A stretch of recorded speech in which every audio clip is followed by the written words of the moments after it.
TV UAC y el Centro de Investigación Interdisciplinaria de la Facultad de Filosofía presentan Tiempo y Memoria con Cecilia Figueroa. Comenzamos. Buenas tardes, bienvenidos a una emisión más de este programa del Centro de Investigación Interdisciplinario de la Facultad de Filosofía.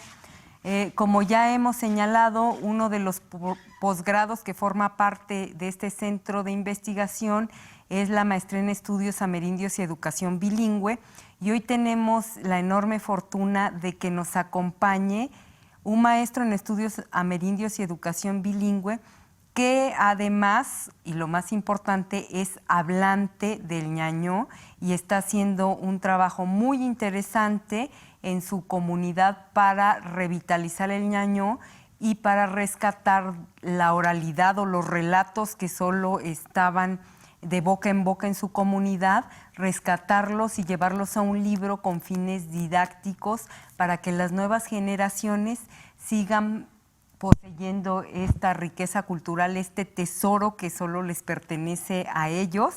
Y bueno, ya sin preámbulo, porque creo que me emocioné mucho, les presento al maestro Luis Alberto Sánchez González. ¿Qué tal? Gracias por estar aquí. Jamadindunti, Teguixandé.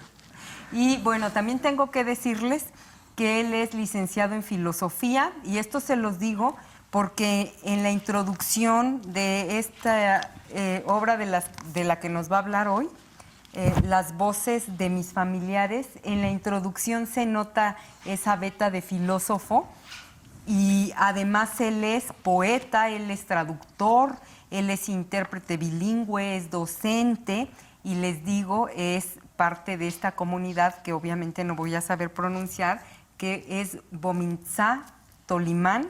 Y bueno, Luis Alberto, por favor, empiézanos a hablar de este proyecto que yo le decía que es un libro bellísimo que no pude parar de leer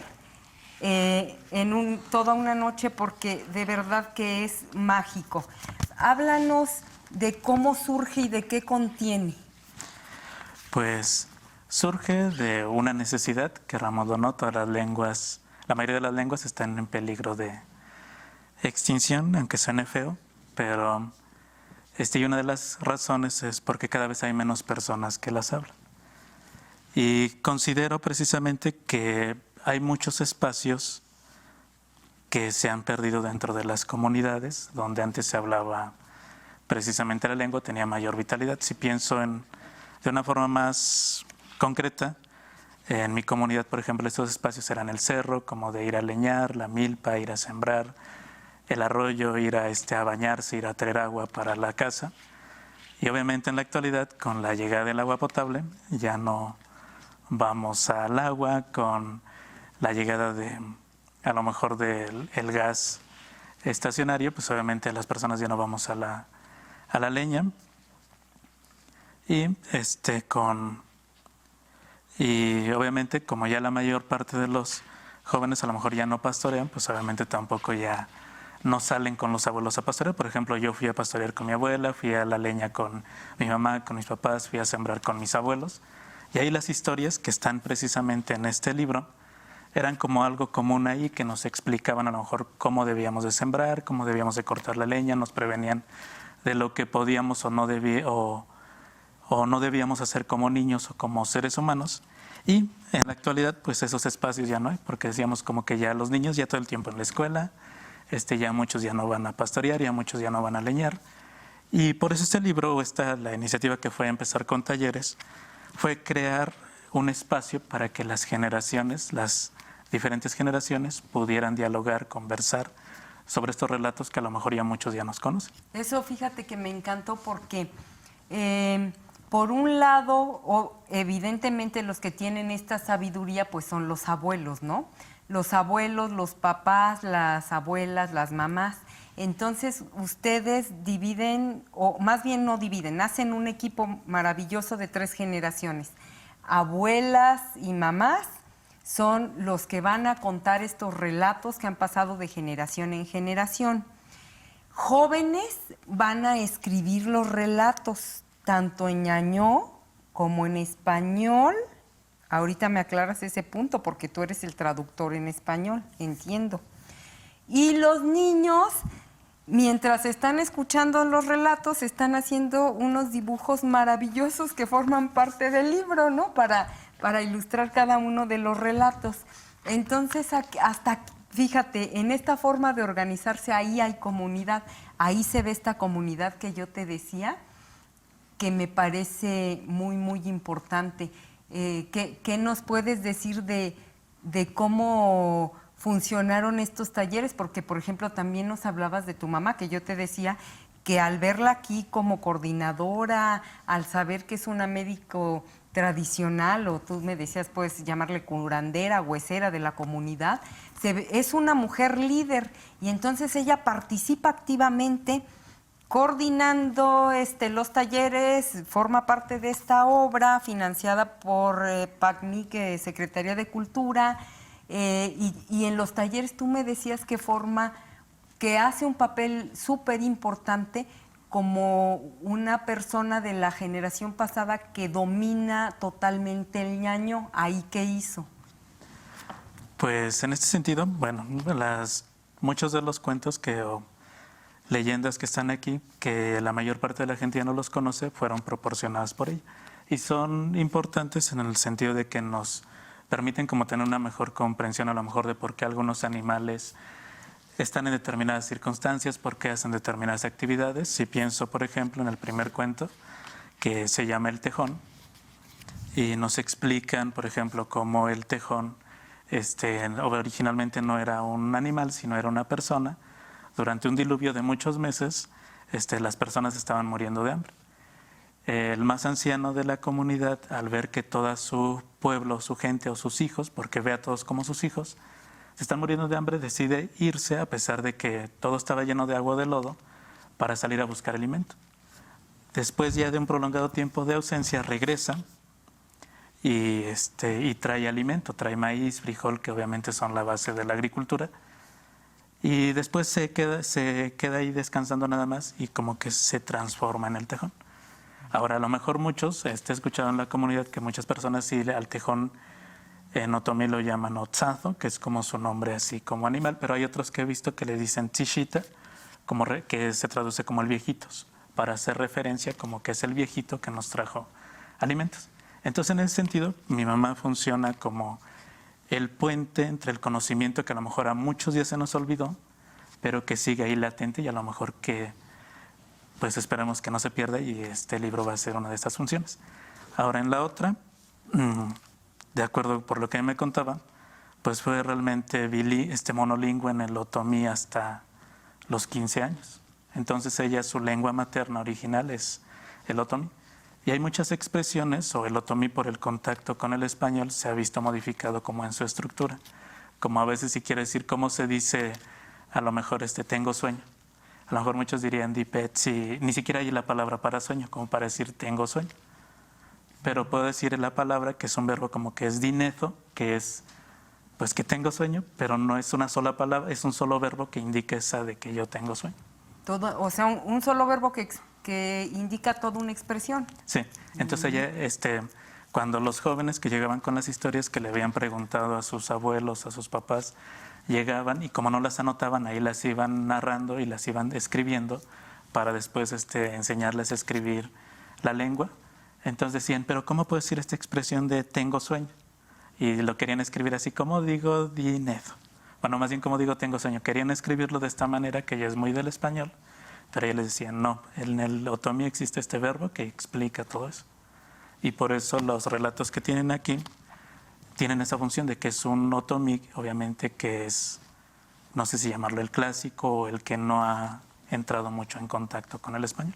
Y es el que queremos que quede para las futuras generaciones. El que no ha tomado préstamos del español, ¿verdad? O que es no muy tantos. común, o no tantos, sí. Ok. Aquí no quiero olvidarme de darle el crédito a nadie. Tu mamá es la señora Victoriana González Morales, y también, además de, obviamente, tu activa participación en este proyecto, también está el maestro Luis Mauricio Martínez, que actualmente es el coordinador de publicaciones de la Facultad de Filosofía, y ahí él también es una mancuerna muy importante porque entiendo que entra como colectivo, ¿verdad? O sea, es una mancuerna porque entre todos se ponen a buscar el financiamiento de la Secretaría de Cultura para hacer esto posible mediante talleres y de ahí bajarlo al libro. ¿Es así? Así es. Siempre he pensado, y obviamente en mi transcurso como profesional, tanto docente como en la maestría, que es donde nos conocimos, que un trabajo es mejor si uno trabaja en equipo porque uno no puede saberlo todo. Y a veces como que caemos en esa idea de yo lo sé todo, yo quiero hacerlo todo, pero a veces el proyecto queda ahí nada más porque resulta que en el trayecto, en el camino, pues nos asaltan dudas, problemas que no podemos resolver por nuestra misma formación. Y obviamente ya conociendo la experiencia de Mauricio, que se enfoca mucho como en este trabajo comunitario, el trabajo editorial. Como gestor cultural, ¿verdad? Sí. Entonces dijimos, yo tengo esta idea, y él me dijo, yo también tengo esta idea. Y dijimos, pues vamos a juntarnos. Tú ya trabajaste con ellos, nosotros somos de la comunidad, tenemos también esta misión. Obviamente yo también como docente pues ya sabía trabajar con jóvenes y alumnos, con jóvenes y los niños. Entonces como que sí una mancuerna muy bonita y entre los tres, porque al final de cuentas somos de diferentes generaciones, horizontes y de diferentes lugares. Por ejemplo, pienso en mi mamá, que es como les voy a contar historias, vamos a acomodar bien el otomí, que se escuche bien como debería de ser. Yo con esta idea de esta idea, pero también el análisis que hay detrás de cada cuento, porque no nada más es que los contamos, sino que ahí va nuestra memoria, nuestros valores.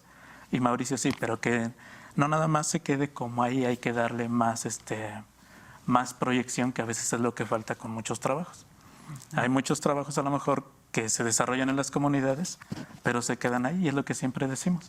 Ahí están las cajas llenas de libros, de publicaciones, y a veces no sabemos si existen o no, y es lo que pretendemos con eso, que esto nada más es como el punto de partida, aunque pareciera que es el final de un proyecto, pero más bien es el punto de partida para otros. Y además yo te lo agradezco mucho porque, por ejemplo, yo que no soy de la comunidad, gracias a estos relatos y a estos saberes, puedo acercarme un poco a los valores, a los principios que ustedes tienen como comunidad y que los que no somos de la comunidad deberíamos de rescatarlos. Por ejemplo, yo te decía que desde fuera, pues obviamente hay cosas que no voy a entender porque no estoy intrínseca en la cultura, en la comunidad, etcétera. No obstante, hay cosas que me llamaron mucho la atención y me conmovieron. Este concepto que ustedes tienen de comunidad me parece muy importante, justo en el relato del tejón que decías del diluvio, que justo el que sale a buscar la comida, aunque afuera esté lloviendo y esté poniendo en riesgo su vida, es el anciano o la persona mayor de la familia. Y en ese relato lo que más me llama la atención es que él dice, yo voy a ir a buscar comida, háganme un bordón porque yo voy a ir y voy a arriesgar mi vida. Y hay una parte donde dice, y la gente sufría mucho, y la gente se estaba muriendo de hambre, y la gente estaba preocupada porque no tenía que darle de comer a sus hijos, a sus hermanos, a sus papás, y dices, bueno, todo el mundo se preocupa por darle de comer a esos, y a sus vecinos. Y a mí eso me conmovió mucho porque dices, canijo, eso es tener un concepto de comunidad como un valor muy importante para la sobrevivencia, que es esa solidaridad de también tengo que preocuparme porque mi vecino coma, ¿no? Esa es una de las partes que más me conmovió. Y te decía que otro valor, y que quiero que me hables de eso, porque se ven esos relatos, las víboras como las cuidadoras del agua. Primero con el de comunidad. A lo mejor ahí por eso traduje, porque hay dos palabras precisamente para eso. Está una que es mi mamengu, que es el que hace aquí el título. Uh-huh. ¿Quién es el mengu? El mengu es el que tengo un lazo de sangre con esa persona. Y puede ser como mi papá, mi mamá, mis tíos, todos los que compartimos un lazo de sangre. Y están los meni, que son los vecinos, que son como todos los de la Los que pueden ser estar cercanos a mí o tengo alguna relación, pero ya no de sangre. Pero resulta curioso que cuando uno sale de la comunidad, digo que soy mengu de Bominza, es decir, que todos los de la comunidad somos hermanos, aunque no compartamos lazos de sangre. Y ahí la comunidad es muy importante y creo que hasta pareciera que viene al caso en este momento que nos toca vivir con la pandemia, que sí, como que uno se cierra tanto en su mundo que dicen, bueno, ya comí, ya dormí, pues ya me alimenté el día de hoy, pero a veces no nos ponemos a pensar si las personas, mis vecinos que tengo al lado, pues ya comieron, si no les falta nada, porque como que uno dice, estoy bien y ya. Bueno, ustedes sí piensan en eso, porque incluso en todos los relatos está aquí clarísimo. Y otro concepto, fíjate que tiene que ver con esto de este concepto de todo es de todos. O sea, aquí todos somos comunidad y todo es de todos.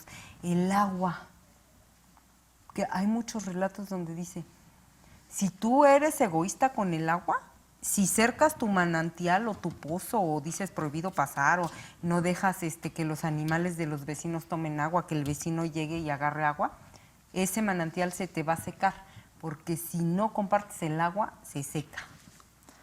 Y ahí vendría el sentimiento de comunidad que siempre nos han inculcado.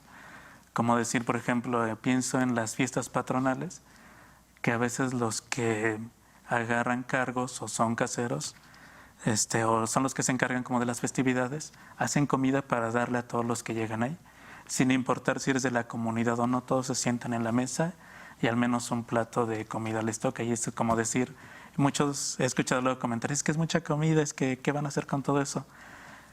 Al menos desde donde nosotros lo vemos, no es más bien como dar gracias porque uno tiene y a veces hay que compartir, porque si uno no comparte, pues se le empieza a escasear. Puede ser la comida, en este caso como por eso ayudo al vecino, o el agua. El agua es muy importante. Si una persona tiene un manantial en su terreno y comienza a acercarlo a decir, ¿por qué agarras de mi agua? O llévate a tus animales de aquí, el agua se seca, porque más bien es algo como en la cultura que uno no hay que ser codicioso. Incluso si alguien está comiendo y no comparto lo que estoy comiendo, pues dicen que son unos granos que en la comunidad le llaman mezquinos, que se supone que esos les salen a las personas que son codiciosas y no comparten. Entonces como que siempre está presente ahí. Qué chistoso ahorita que dices, son unos granos que se llaman mezquinos que le salen a las personas mezquinas que no comparten, ¿no? Por eso, no sé, ahorita hice la analogía, te salen mezquinos porque eres mezquino. Exactamente. ¿No? Y entonces como que la idea de siempre estar compartiendo lo poco o mucho que tienes es parte de, porque uno dice, no es que no tengo, más bien ahí es, y lo que siempre nos ha inculcado mi mamá es que uno no comparte si tienes o no tienes, más bien uno comparte porque quieres o no quieres. Oye, y las víboras, háblanos de las víboras, porque las vi en muchos de los relatos como unos animales cuidadores justo de esa agua. Pero aquí serían como unas víboras diferentes a las que conocemos, porque ahí veo como dos perspectivas de la víbora. Las víboras como que sí son muy nocivas para todos, porque hay personas que, bueno, mi mamá que es curandera, hay personas que se asustan de ver una víbora y pueden llegar a morir de eso. Y hay un tratamiento especial para curarlas del susto de víbora. Ah, sí, así Sí. se llama, susto de víbora. Exactamente. Y usualmente siempre se las aleja porque no son algo bueno, no son símbolo como de, pues nada, si te encontraste una víbora es por algo. ¿Son de cascabel? Pues más bien ahí todas. Ahí hay dos que son las más venenosas, no, tres, la de cascabel, la de coralilla y una que le llaman trompa de puerco. Y las otras son culebras, pero todas como que entran en la categoría de que son nocivas. Pero las víboras de agua se supone que son más grandes que lo común y usualmente son verdes. Y a lo mejor aquí en este relato no viene, pero lo que me contaba mi abuelita es que estas víboras tenían más bien como cuernos y en los cuernos tenían flores. Y es ahí cuando uno distinguía que eran las víboras de agua. Y usualmente siempre estaban en los pozos y uno ya sabía que si se encontraba esas víboras, porque creo que no atacaban, no las debían de matar porque eran las que atraían el agua, las que escarbaban para que el agua llegara ahí. Entonces ahí como que sí, el agua, si ya la tienes, no la codicies, pero también si encuentras a la víbora, no la dañes. no la dañes. Y usualmente si nada más a mediodía es cuando salen, Por eso la mayor parte de la gente como que no iba al agua a mediodía, para como evitar encontrárselas. Y luego también hay otros relatos que tienen que ver con no ir a, entiendo que es como un lugar de agua, no sé si sea un río, porque en torno a ese lugar hay muchos relatos de ánimas, de la Llorona, de gente penando, ¿no? Y tú me decías que si no eres de esa comunidad, pues no vas a entender nada, porque no compartes esos saberes, ¿no? Sí, se llama La Sajunta, y ahí en el río, en una parte del río, es como una cascada que se ha formado pues más bien, es como una cascada que se ha formado, entonces como que es una bóveda y se ve la caída del agua. Ahí lo que hemos visto es que a pesar de que pueden haber años de sequía, nunca vemos el fondo de esa bóveda. Entonces hay muchas historias ahí, lamentablemente una muerte, bueno, no hace poco, pero sí recientemente, unos 10 años, de un joven que se ahogó ahí. Pero siempre he estado ahí como que si vas a nadar, pero ten cuidado porque las aguas de la Sajunta, que así se llama, son muy peligrosas. Y hay relatos de personas que han escuchado, por ejemplo, de apariciones, principalmente del diablo. Y hay algunos que han escuchado como que alguien se está bañando a medianoche, porque luego a veces las personas iban a sus milpas ya de noche, entonces escuchaban como que alguien estaba ahí, se asomaban y no había nadie. O que a veces veían a un chivo negro ahí cuando iban a ver, entonces... Y también me comentaba mi mamá que le contó su abuela que, bueno, supongo que citándolo un poco históricamente hace referencia como a la Guerra Cristera, que usualmente en todo ese río a veces llegaban cuerpos de personas, supongo que de los que mataban en la comunidad más arriba y eran arrastrados por el agua. Entonces como que de ahí quedó como esa idea de que ese lugar asusta por las ánimas que están penando y que a veces pues quieren atraer a más personas que los acompañen. Por eso como que sí se pide siempre que si vas a nadar, no vayas solo, ten cuidado, porque aunque sepas nadar, te puedes ahogar. Y también, ¿sabes por qué me acordé ahorita de esto que dices de los horarios para ir, no sé, por el agua, al río, que no te espanten? Este relato que también es muy bonito, de esta mujer que era como un vampiro, ¿no? Porque de día descansaba y de noche como que le entraba la pila y se ponía a hacer todo el quehacer y todo lo que no había hecho, y cómo llegan unas ánimas y ella los aloja por andar trabajando de noche, no respetar los ciclos naturales, de que en la mañana y en la tarde se trabaja y en la noche se descansa, y al final lo que le habían dejado ahí era huesos, ¿no? Y como el padrecito le dice, es que la noche nos hizo para trabajar. Esos valores de respetar los horarios también están presentes en esos relatos. Sí, más bien nosotros crecimos con eso. Por ejemplo, ahí en la casa es como decir, ya empezó la noche y uno ya sabe que ya no tiene que hacer nada, ya es nada más descansar, cenar y hacer cosas. Porque, por ejemplo, decía mi mamá, es que ya en la noche ya ni laves, ni juegues, ni hagas otras cosas porque ya no es para eso. Y este fue uno de los relatos que al menos mis hermanos, yo y ahora mis sobrinos, hemos crecido con eso, y por eso sabemos que hasta cierta hora del día ya hay que resolver todo en el día y ya en la noche es para el descanso, y siento que es precisamente eso, como para decirnos hay un tiempo para todo y la noche es para descansar. Y sí, como menciona en ese cuento, es pues a quien no le da miedo que uno esté trabajando en su casa y que lleguen y te toquen y te dicen te voy a dejar esto para que lo cuides. Y creo que hasta la fecha sigo todavía con ese ritual, un poco. Y otro de los relatos que me encantó fue del que es como una síntesis de lo que implica ser madre, pero además como hijo, que tú valores todo lo que hizo tu madre por el hecho de darte la vida, ¿no? ¿Nos puedes contar ese relato que es bellísimo, que si no lo localizas... Es la carta, creo. Sí. Nos lo puedes platicar porque los 3 ríos son maravillosos. Sí, pues este relato se llama aquí hay que aclarar que los títulos que les pusimos son como para identificarlos, que muchos de ellos no tienen título, no dicen te voy a contar el cuento de la carta, sino más bien te voy a contar, como que uno cuando dice te voy a contar un relato ya vas dando toda la descripción, te voy a contar la historia del niño que, y uno comienza a contarla sin decir el título. Entonces, cuando me contaron esto, que obviamente es como te comentaba, siempre me lo han estado contando, porque siempre era el cerro, la casa, el río, la milpa, todavía en la actualidad. Y cuando me la contaban, mi mamá comienzo con el relato. Es un niño, es un joven que necesita obviamente dinero, si no me equivoco, dinero para sus papás. Entonces decide le mandan a hacer un favor o un mandado, como le llaman allá, que tiene que llevar una carta de un lugar a otro. Pero antes de que él la lleve, quien le encomienda este mandado le dice, y no te preocupes, vas a pasar 3 ríos, tienes que pasarlos y al final entregar la carta.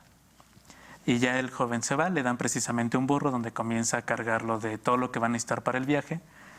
Y ya comienza en el primer río, pues sí cruzó el río, pero el primer río obviamente está hecho totalmente de sangre. Y él le dice, y no tengas miedo, tú atraviésalo, llega al otro lado porque tienes que entregar la carta. Y ya llega, y en ese trayecto también ve que cerca de ese río pues hay varias vacas, pero las vacas están muy gordas, así muy robustas, hay mucho pasto, está todo lleno, pareciera como si el río de sangre nutre todo. Y ya lo pasa, él así cansado, como que estaba tratando de desistir a medio camino, pero lo pasa, sale todo lleno de sangre y ya continúa. En el segundo río, el que pasa está lleno totalmente de leche.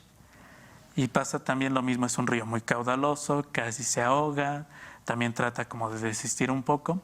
Y en ese río también alcanza a ver que ahí, contrario a lo que había visto anteriormente, las vacas son muy flacas, casi están cayendo de flacas. No hay pasto, todo está seco y ya. Y en el último río es un río hecho de puros cabellos, la misma situación.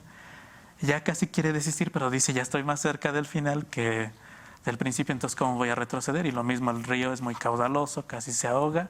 Total es que ya sale. Cuando ya llega, resulta que el mismo a quien se va a entregar la carta, que el mismo que lo mandó, es el mismo quien recibe la carta. Uh-huh. Y le dice, todo eso que pasaste es lo que pasó una madre para darte vida. Uh-huh. El río de sangre es toda la sangre que tu mamá ha derramado por ti desde que creciste. Es decir, para traerte al mundo tuvo que dar su sangre para traerte al mundo. La leche, el río de leche es toda la leche con la que te amamantó, parte de su cuerpo, y obviamente que también es parte tuya. Y el río de cabellos, cuando tu mamá también te tuvo, pues también perdió muchos cabellos para que tú nacieras.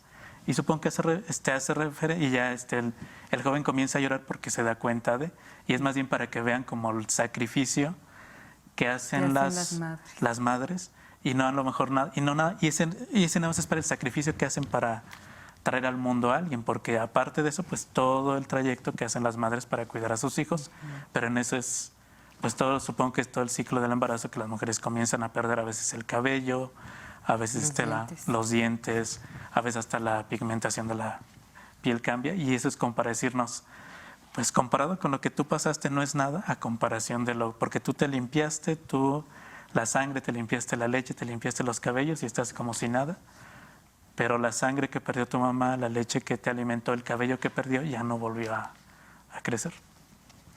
Ya se nos está terminando el tiempo, Luis Alberto Sánchez González, pero bueno, yo quiero despedirme, pero quiero que cerremos este programa con el último párrafo de la introducción, porque creo que sintetiza muy bien todo este libro y estos relatos. Me aprovecho para despedirme a nuestros televidentes. Nos vemos la próxima edición. Y por favor, Luis Alberto, si quieres despedir este programa a partir de Nuestra Lengua el Ñaño. Está acá, Nuestra Lengua el Ñaño. Esta es parte de la introducción que se lleva por título Pensar desde la frontera. Y dice, nuestra lengua, el ñoño, es nuestra casa desde donde recreamos nuestro mundo. Por ello, el libro que nace de este proyecto atesora nuestras memorias, experiencia y cultura. Pensamos desde la frontera de un tiempo que cambia continuamente, sin aviso y sin calma. Por ello, este libro es un testimonio de lo que fuimos y somos. Son los cuentos contados para todos, en las voces que nos hacen, para nunca olvidar nuestra historia, en las voces de los rituales para recordar de dónde venimos y en las voces que a diario proferimos para indicar quiénes somos, ñoños de la comunidad de Bominza. Muchas gracias por habernos acompañado. Nos vemos en la próxima emisión. Buenas tardes. TVWAC y el Centro de Investigación Interdisciplinaria de la Facultad de Filosofía presentaron Tiempo y Memoria con Cecilia Figueroa. Hasta la próxima.